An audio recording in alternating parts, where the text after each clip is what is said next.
Vamos resolver o exame de Biologia e Geologia da segunda fase no ano de 2017. Então, este exame começa, como sempre, com um grupo de Geologia e vamos começar por analisar o texto. Há muitas coisas no texto que acabam por ser pistas para as perguntas de escolha múltipla e que ajudam a interpretá-las de maneira mais correta. Então, o texto diz o seguinte: o Cotopaxi, cujo contexto tectónico está representado na figura 1, é um vulcão andesítico. E aqui está uma das primeiras pistas deste texto. O facto de ali dizer que este vulcão Cotopaxi é um vulcão andesítico significa que temos um contexto tectónico específico, que é um contexto tectónico de convergência com subducção.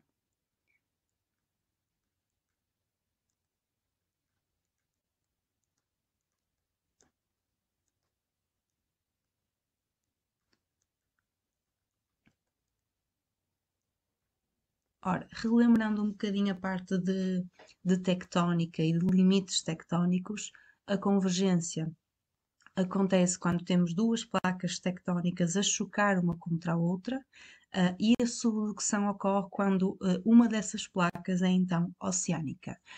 E isto acontece porque se tivermos uma placa continental com uma oceânica, a oceânica, por ser mais densa, vai subductar sobre a continental, e se tivermos duas oceânicas, uma delas há de ser mais antiga, e essa idade maior significa que é mais densa e por isso também subducta. Portanto, automaticamente, por nos dizerem que é um vulcão do tipo andesítico, sabemos que é uma convergência com subducção.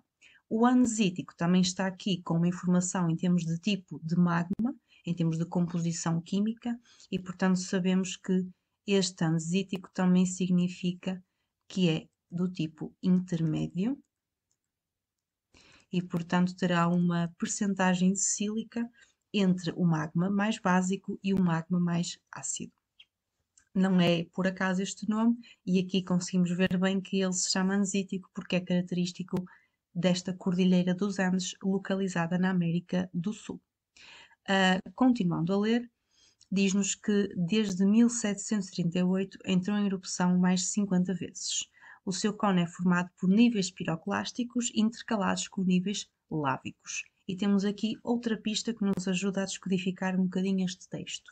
Então, níveis piroclásticos intercalados com níveis lávicos significa que temos uma erupção do tipo mista.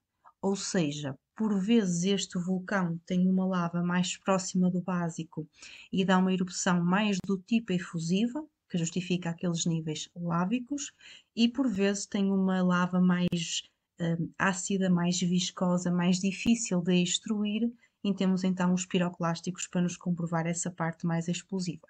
Como no cone aparece intercalado, então temos uma erupção do tipo mista. E diz-nos a altitude deste cone e diz-nos que o cume está coberto por neve e por gelo, o que faz todo o sentido, visto que em altitude temos menos temperatura. Estas condições favorecem a ocorrência de fluxos de lama, denominados laares. Laares é um conceito que não está nos conteúdos programáticos, mas que vai surgindo recorrentemente nestes textos de vulcanismo, e é literalmente o que diz ali, é um fluxo de lama, só que em vez de ter solo e de ter terra, tem material piroclástico característico da erupção vulcânica. Aqui diz-nos que em erupções anteriores formaram-se laares, que percorreram grandes distâncias e escavaram vales profundos em várias direções a partir do cume do vulcão. Temos aqui informação sobre um momento mais recente. Em 2015, após mais de 70 anos de acalmia, ocorreu uma explosão muito forte com a emissão de uma coluna de cinzas que atingiu cerca de 8.000 metros acima da cratera. No mesmo ano, registaram-se sismos com focos situados entre 3 e 11 km. Ora, relembrando que foco é um sinónimo de hipocentro. Estes focos de 3 a 11 km, vamos dizer que são focos superficiais, o que para já não diz nada, a partir do cume, cuja magnitude variou entre 0,5 e 3, portanto também não são muito energéticos, porque esta magnitude é a energia libertada no hipocentro, lembrando só, medida pela escala de Richter. Ora, quando estamos a fazer esta pré-análise no texto, não estamos a fazer as respostas para todas as perguntas. Até podem não ter nenhuma pergunta sobre a escala que mede a magnitude, ou sobre a profundidade dos hipocentros, ou sobre se a erupção é mista, mas o facto de termos esta prévia análise ajuda a que depois se perca menos tempo a responder às respostas de escolha múltipla. Olhando então aqui para a imagem, conseguimos ter então uma visão do contexto tectónico. Aqui nesta imagem não temos setas entre as placas, portanto automaticamente não conseguimos identificar se temos limites divergentes, convergentes ou transformantes. Sabemos é que temos ali os limites das placas da região. O vulcão Cotopaxi está aqui, faz parte então desta cordilheira que é a Cordilheira dos Andes.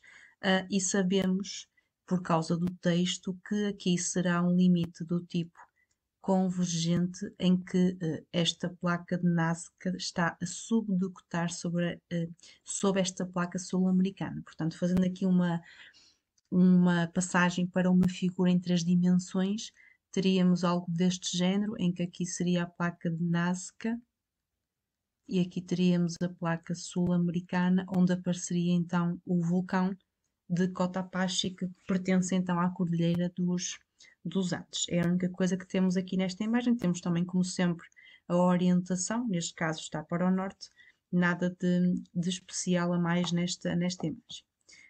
Temos então as perguntinhas, vamos lá começar com estas escolhas múltiplas. Então, a primeira pergunta é relativamente simples, é só preciso estar atento àquilo que eles querem fazer de ratoeira e não nos deixarmos enganar por eles. Então, o vulcão Cotopaxi está relacionado com o limite. Ora, nós isto aqui já deslindámos logo ali no início. Então, dissemos que por ser andesítico era um limite convergente. Então, já sabemos esta parte e podemos automaticamente cortar estas duas opções. Portanto, aqui neste espacinho teria que ficar obrigatoriamente a palavra convergente. Portanto, começando para ver se faz sentido. O vulcão Cotopaxi está relacionado com um limite convergente entre duas placas litosféricas, verificando-se que as rochas da placa de Nazca, que já vimos ali atrás, que era aquela que ia subductar por debaixo da placa sul-americana, possuem maior ou menor densidade média do que as rochas da placa sul-americana. Ora, como eu expliquei há bocado, se temos um limite convergente com subducção, há uma das placas que sim é mais densa e por isso é que ela vai subductar. Neste caso, nós verificamos que quem fica por debaixo de quem é a de Nazca por debaixo da sul-americana. Portanto, é a de Nazca que há de ter uma composição em termos de densidade superior à da sul-americana. Então, para esta frase ficar correta, verificando-se que as rochas da placa de Nazca possuem maior densidade, portanto menor fica cortado, do que as rochas da placa sul-americana. E agora vamos ler a frase toda de seguida para comprovar que de facto ela está certa, para não corrermos o risco de, quando voltarmos a ler a pergunta para comprovar se está feita, acharmos que ela poderia estar errada e trocar. Então vamos lá lê-la toda de seguidinha. O vulcão Cotopaxi está relacionado com um limite convergente entre duas placas litosféricas, verificando-se que as rochas da placa de Nazca possuem maior densidade média do que as rochas da placa sul-americana. E por isso é que subductou. Ainda podíamos acrescentar aqui. Portanto, esta é a resposta B.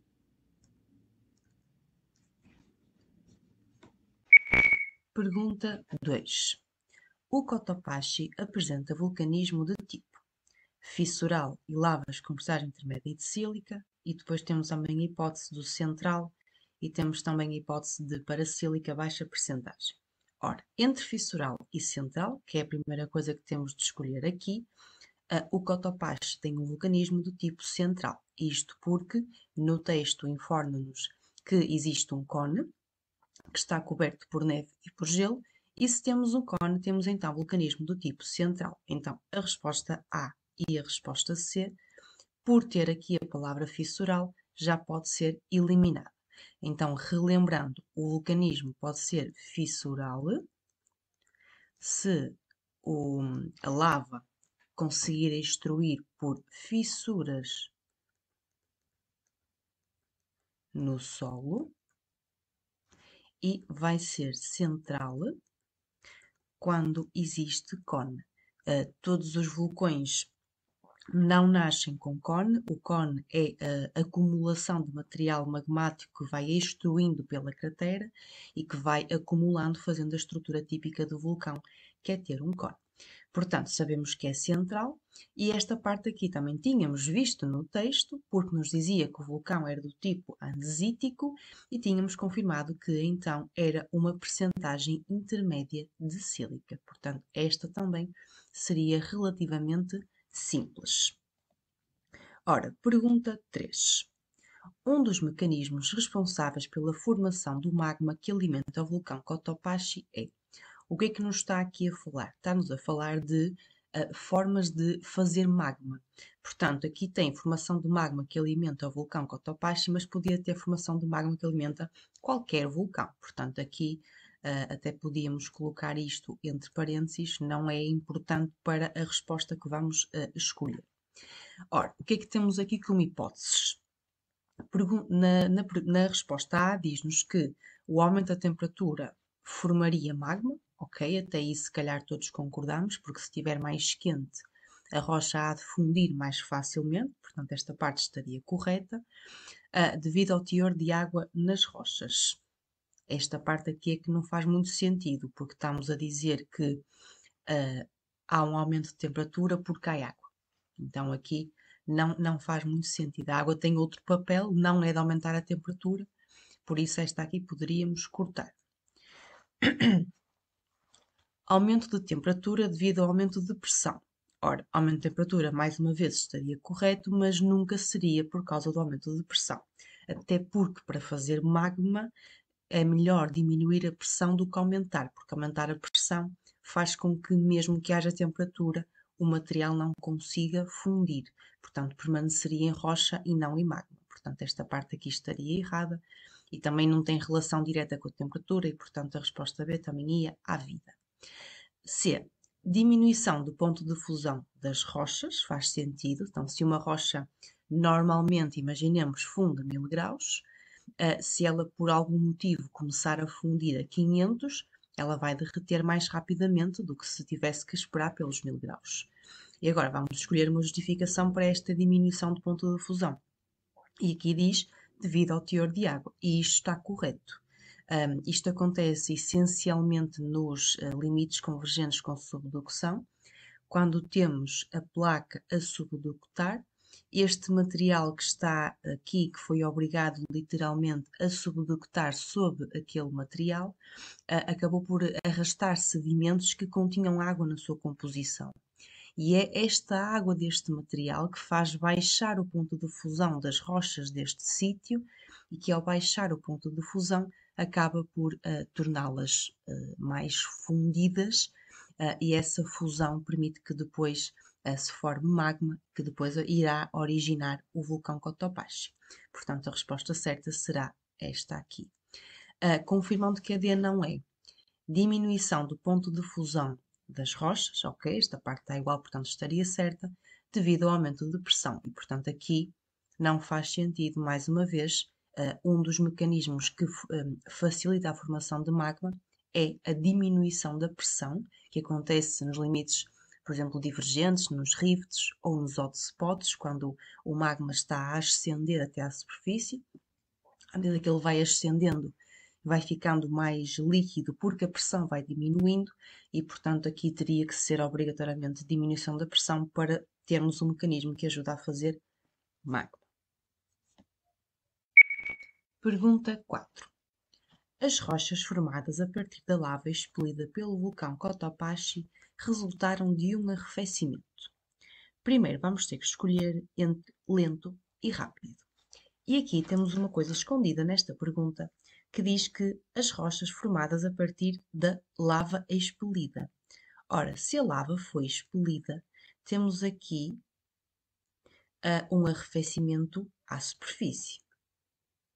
Porque temos a palavra lava e na por cima tem ali o expelida a ajudar a entender que é mesmo na superfície. E à superfície, o arrefecimento da lava é sempre rápido. Se for no interior, é que teremos um arrefecimento mais lento, depois até podemos ir aí para as rochas plutónicas e para as rochas vulcânicas. Neste caso, este arrefecimento rápido daria então as rochas vulcânicas ou extrusivas. Então aqui vamos cortar, não, aqui não, vamos cortar lento e vai ficar os rápidos. Vamos apagar aqui só esta para não confundir. E vamos cortar então os lentos. E depois apresentam anfíbolas e plagioclases ou apresentam olivinas e quartzo.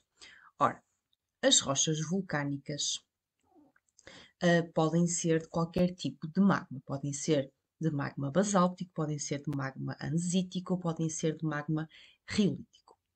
Neste caso, estamos a falar de um magma do tipo andesítico, portanto, temos de nos focar nos minerais mais característicos dos magmas andesíticos.